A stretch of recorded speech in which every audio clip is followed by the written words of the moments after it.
The sun hung low, a merciless orb of fire in the Nevada sky, casting long shadows across the cracked asphalt of the desert rest stop. I stood there, my hands trembling around the strap of my old leather handbag, watching the dust cloud from my son's minivan fade into the horizon. The hum of the engine was gone, replaced by the eerie whistle of the wind through the sparse, brittle sagebrush. My name is Eleanor Hayes, and at 75, I never imagined I'd be left behind like a forgotten piece of luggage. It started as a family road trip, a rare chance to see my son, Michael, his wife, Karen, and their 2 kids, Sophie and Liam. Michael had called me 3 weeks ago, his voice bright over the phone, promising a week together in California. "Mom, it'll be great," he'd said. "We'll stop at the Grand Canyon. Maybe hit a beach. The kids miss you." I'd clung to those words, packing my suitcase with care, folding my favorite cardigan, imagining Sophie's giggles and Liam's shy hugs.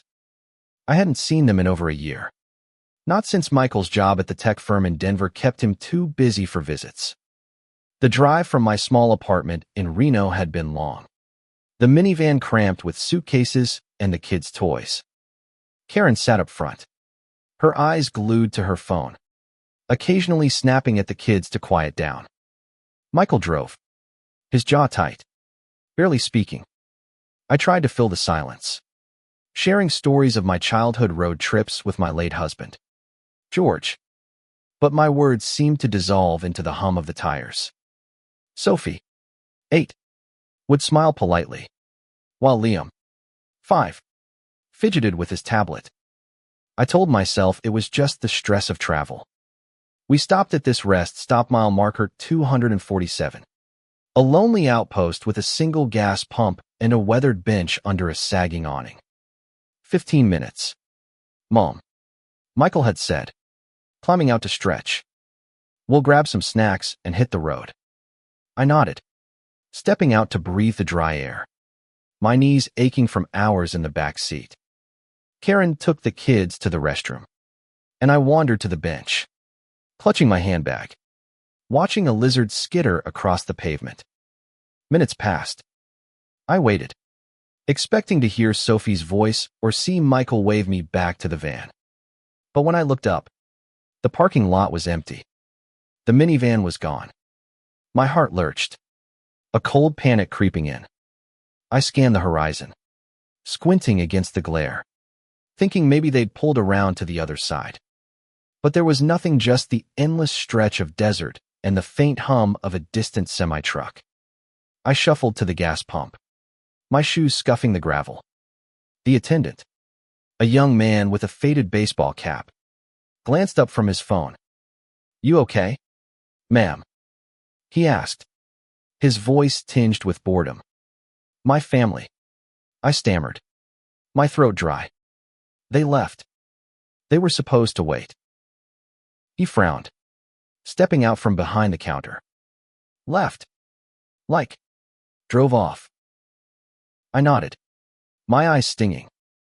They wouldn't just leave me, would they? But even as I said it, I felt the weight of doubt.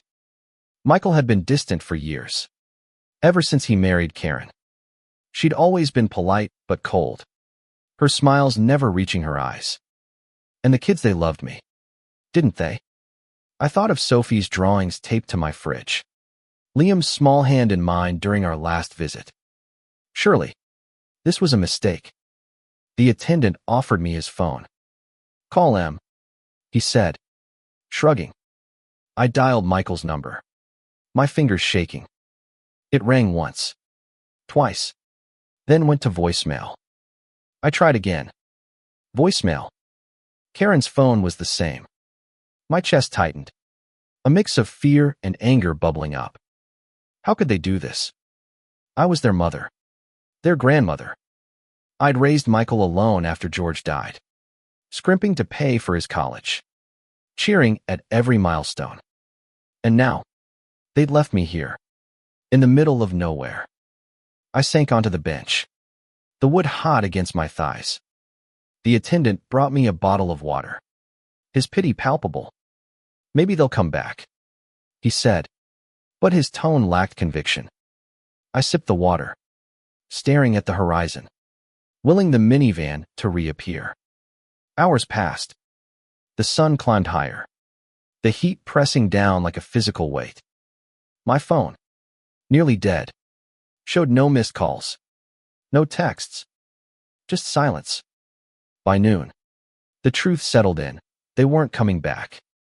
I thought of Michael's last words to me, casual and rushed. Had there been a hint of something else? Irritation? Dismissal? I replayed every moment of the trip, searching for clues. Karen's sharp tone when I'd asked to stop for a bathroom break. Michael's sigh when I tried to tell a story. The way they'd all seemed to orbit around each other, leaving me on the outside. I wasn't just abandoned. I was erased. The realization hit like a slap, sharp and stinging. But with it came something else, a spark of defiance. I wasn't helpless. I'd survived worse than this. George's cancer, the lean years raising Michael, the loneliness of widowhood. If they thought they could discard me like trash, they were wrong. I pulled out my phone, the battery at 3%. There was one number I hadn't tried, one I'd saved years ago when Michael first got his job. His boss, David Kessler, the CEO of Apex Tech. Michael had bragged about David's trust in him, how he'd been promoted to lead a major project. I'd kept the number, just in case. My fingers hovered over the screen, a mix of guilt and resolve twisting in my gut. Michael had abandoned me, but I wasn't going down without a fight. I dialed. The line rang, and a crisp voice answered. David Kessler. Mr. Kessler, I said, my voice steady despite the tremor in my hands. This is Eleanor Hayes, Michael's mother. I need to talk to you about your employee. David Kessler's voice was calm but curious, a hint of concern threading through his professional tone. Mrs. Hayes, is everything all right? How can I help you? I gripped the phone, the desert heat pressing against my skin. The rest stopped, silence amplifying every word. Michael left me, I said, the words spilling out before I could soften them. He and his family abandoned me at a rest stop in the middle of the Nevada desert. I'm stranded here, Mr. Kessler, and I don't know why. There was a pause, long enough for me to hear the faint hum of an office in the background, keyboards clicking. Muffled voices. Abandoned you, he repeated, his tone shifting to disbelief.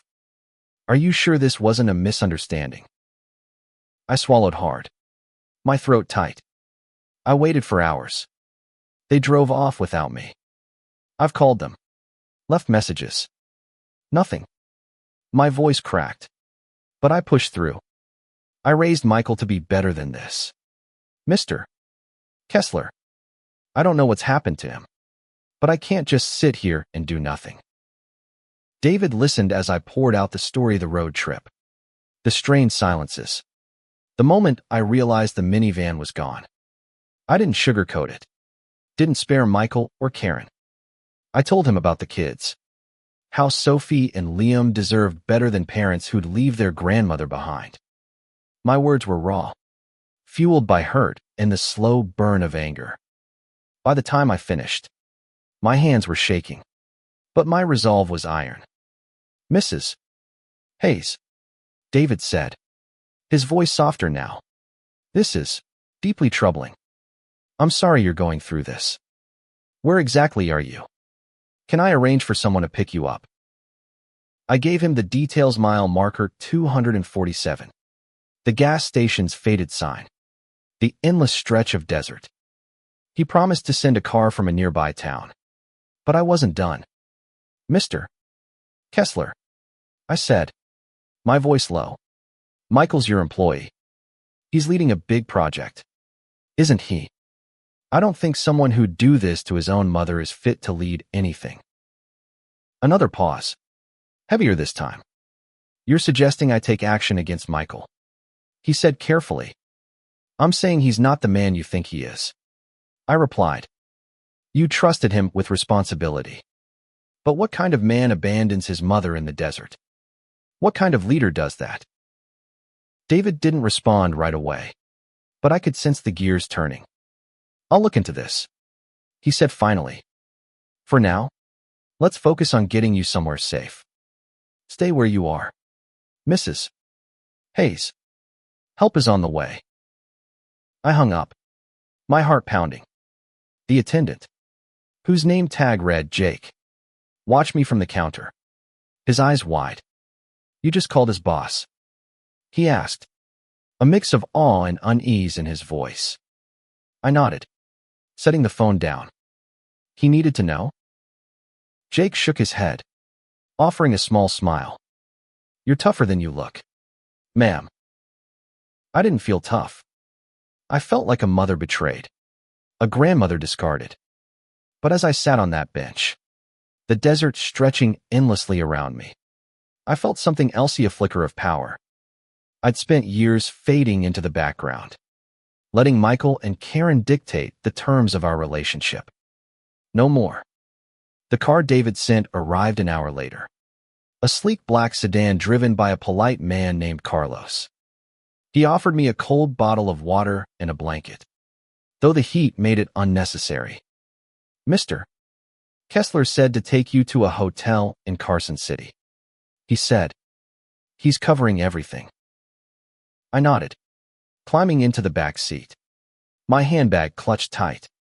As we drove, the desert blurred past, a haze of sand and sky.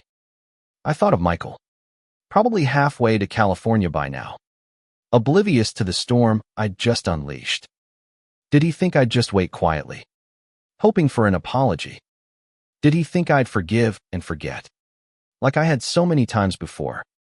The hotel was modest but clean, with a soft bed and a view of the city lights. Carlos handed me a note from David. Stay as long as you need. We'll talk soon.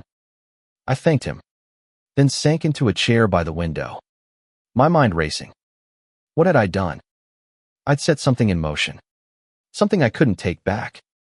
Part of me felt a pang of guilt. Michael was my son, after all.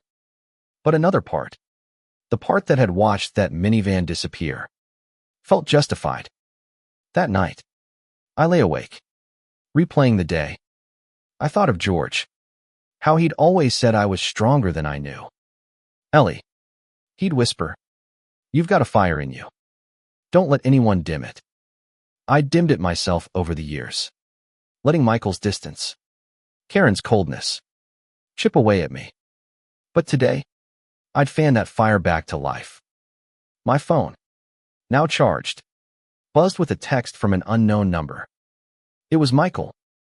Mom, where are you? We thought you were in the van. Call me. I stared at the words, my heart twisting.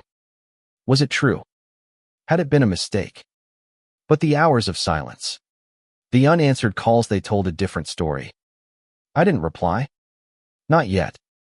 Instead, I thought of David Kessler, of the weight in his voice when I'd told him the truth. Michael's career, his precious project, hung in the balance. And I, the mother he'd left behind, held the scales. Morning light filtered through the hotel curtains, painting the room in soft golds. I sat at the small desk, sipping weak coffee from a paper cup. Michael's text still unanswered on my phone. His words, we thought you were in the van, felt like a flimsy excuse, a bandage on a wound too deep to cover. I wanted to believe him, to cling to the idea that my son hadn't meant to abandon me.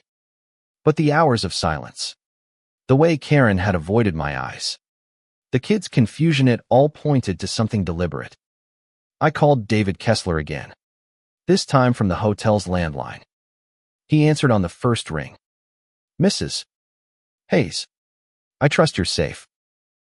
I am, I said, my voice steadier than I felt. Thank you for the hotel, but I need to know what's happening with Michael. David sighed, a sound heavy with conflict. I spoke to him last night. He claims it was a misunderstanding, that they thought you'd gotten back in the van. But I pressed him, and his story doesn't add up. He's on his way to Carson City now. I told him to meet you. My stomach twisted. He's coming here. Yes. I also informed him that his position is under review. What you told me, Mrs. Hassett, raises serious questions about his character. I can't ignore that. I thanked him, my mind spinning. Michael was coming. I'd have to face him, look into the eyes of the boy I'd raised, and see the man who'd left me behind. Part of me wanted to run, to avoid the confrontation. But I'd spent too many years swallowing my hurt, making excuses for him. This time, I'd stand my ground. Michael arrived that afternoon, his minivan pulling into the hotel parking lot. I watched from the lobby window, my heart pounding. He stepped out alone, his face drawn, his suit jacket wrinkled from the drive. No Karen, no kids, just him. I walked outside, my handbag over my shoulder, my steps deliberate. "Mom," he said, his voice breaking as he approached. "I'm so sorry. It was a mistake. We thought." "Don't." I cut him off, my voice sharp. "Don't lie to me. Michael, you left me there. For hours. You didn't answer my calls. You didn't come back." His face crumpled, but I saw something else: defensiveness. A flicker of irritation. It was chaotic. "Mom." The kids were screaming. Karen was stressed.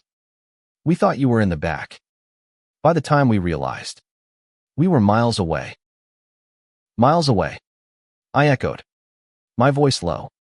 "And you didn't turn around. You didn't call. You left me in the desert. Michael, your own mother."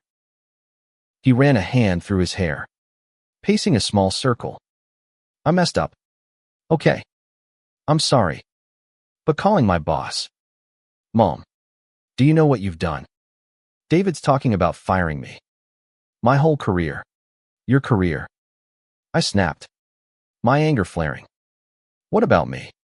What about your children, who saw their father abandon their grandmother? What kind of example are you setting for them?" He flinched, his eyes darting away. "Karen said it was a bad idea to bring you. She said you'd slow us down, make things harder." I should have listened. "Don't blame her," I said, stepping closer. "You made the choice. You drove away. You're their father. My son. You're supposed to protect us, not discard us." Michael's shoulders sagged, and for a moment, I saw the boy he used to beta, one who'd clung to me after George's funeral, promising to take care of me. But that boy was gone, replaced by a man I barely recognized. "What do you want me to do, Mom?" he asked, his voice barely above a whisper. "I'm here now. I'll take you home." I shook my head. "I don't need you to take me anywhere.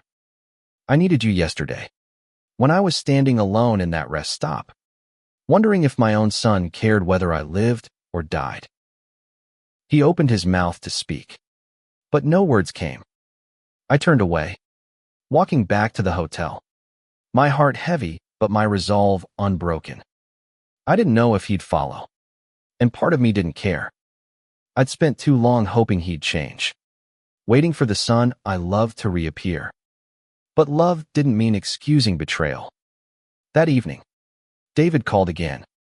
"Michael's been suspended," he said, "pending a full investigation. I've also arranged a flight for you back to Reno tomorrow, if that's what you want." I thanked him, my voice quiet. "And after that, what happens to him?" "That depends," David said. "On him. On you. If you're willing, I'd like to hear more about what happened.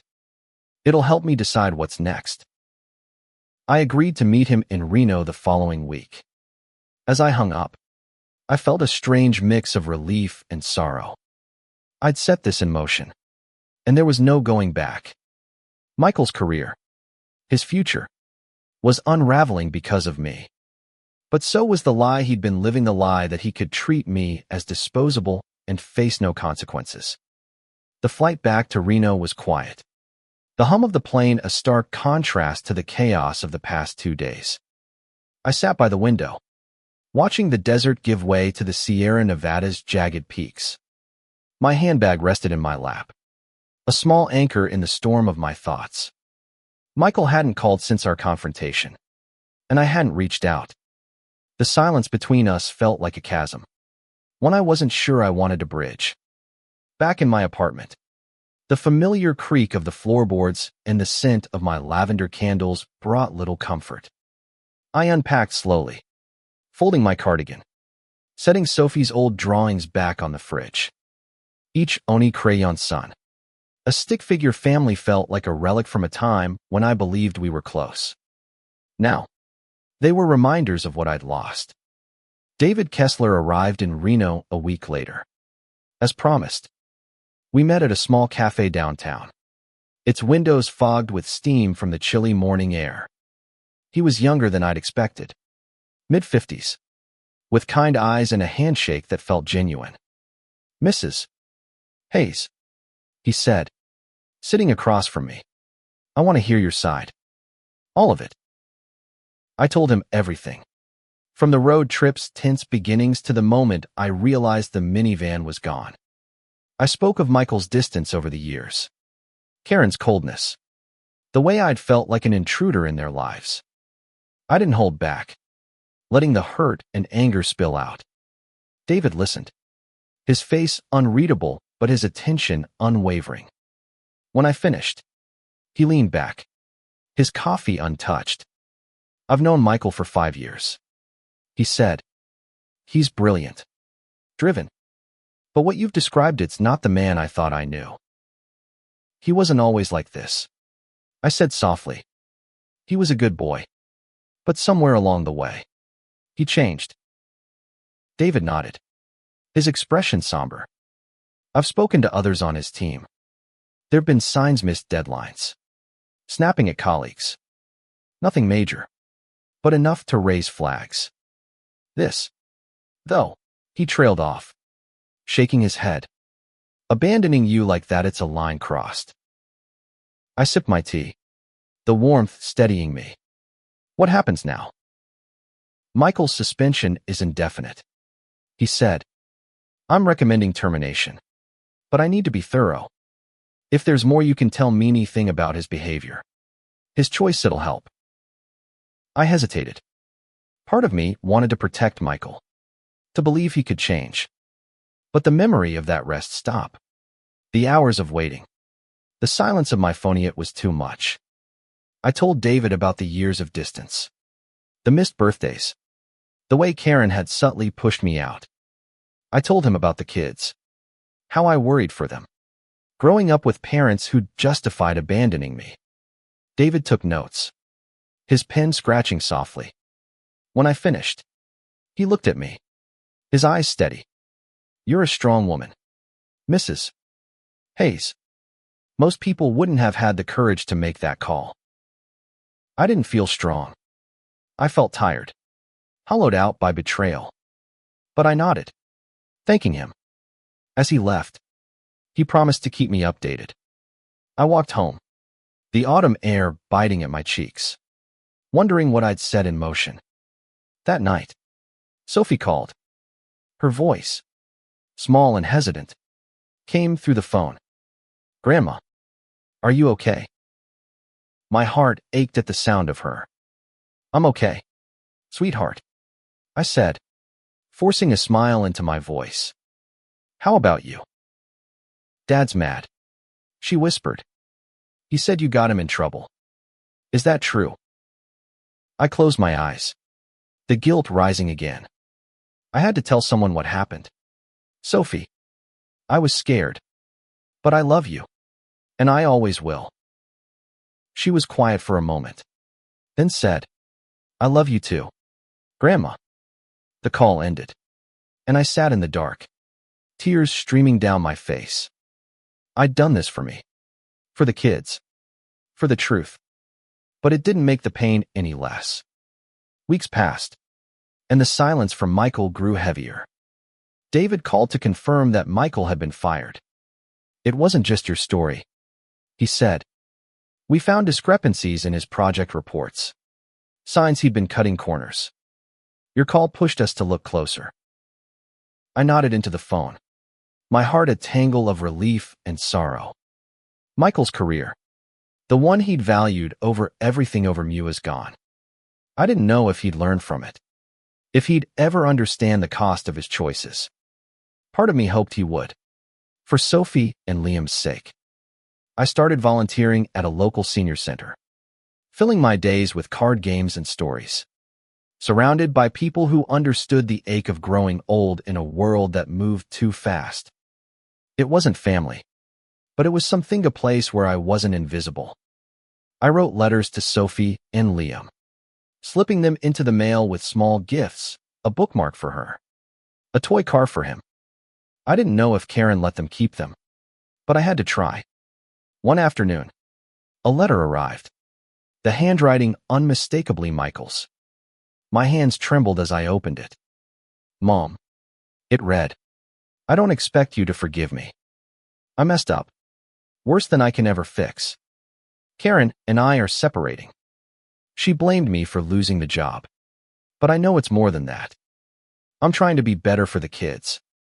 I don't know if you'll ever want to see me again, but I'm sorry. I love you." I read it again and again, the words blurring through my tears. I wanted to believe him, to trust that he meant it. But trust, once broken, is hard to rebuild. I set the letter aside, unsure if I'd reply. Not yet. The senior center became my refuge, a place where I could laugh and listen, where my stories mattered. I told them about George, about the road trips we'd taken, the dreams we'd shared. I told them about Michael, too, not the betrayal, but the boy he'd been, the one who'd made me proud. Maybe, one day, he'd find that boy again. Spring came to Reno, the air soft with the scent of blooming sage. I walked to the senior center each morning, my steps lighter than they'd been in months. The betrayal still lingered, a scar that ached on quiet nights. But I was learning to carry it. I'd lost Michael, at least for now, but I'd found something else, a strength I hadn't known I still had. Sophie called sometimes, her voice brighter each time. She told me about school, about Liam's new obsession with dinosaurs. "Can we visit you, Grandma?" she asked one day. I said yes, my heart swelling. I didn't know if Michael would allow it, but I'd be ready if they came. One evening, as I sat on my balcony watching the sunset, my phone rang. It was Michael. "Mom," he said, his voice rough with emotion. "I'm in therapy now. I'm trying to figure out why I did what I did. I don't expect you to trust me, but I want to see you, to make this right." I listened, my heart caught between hope and caution. "It's not about words, Michael," I said. "It's about actions.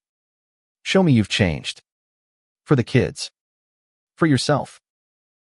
He was quiet, then said, "I will. I promise." I didn't know if he'd keep that promise, but as I hung up, I felt a flicker of peace. I'd faced the worst abandonment, betrayal, and I'd survived. I'd spoken my truth, held my son accountable, and found a new purpose in the ashes of our broken bond. The desert rest stop was a memory now, a moment that had shattered me but also set me free. I wasn't just Michael's mother, Sophie and Liam's grandmother. I was Eleanor Hayes, a woman who'd fought for her dignity and won. And whatever came next, I'd face it with the same fire that had carried me through.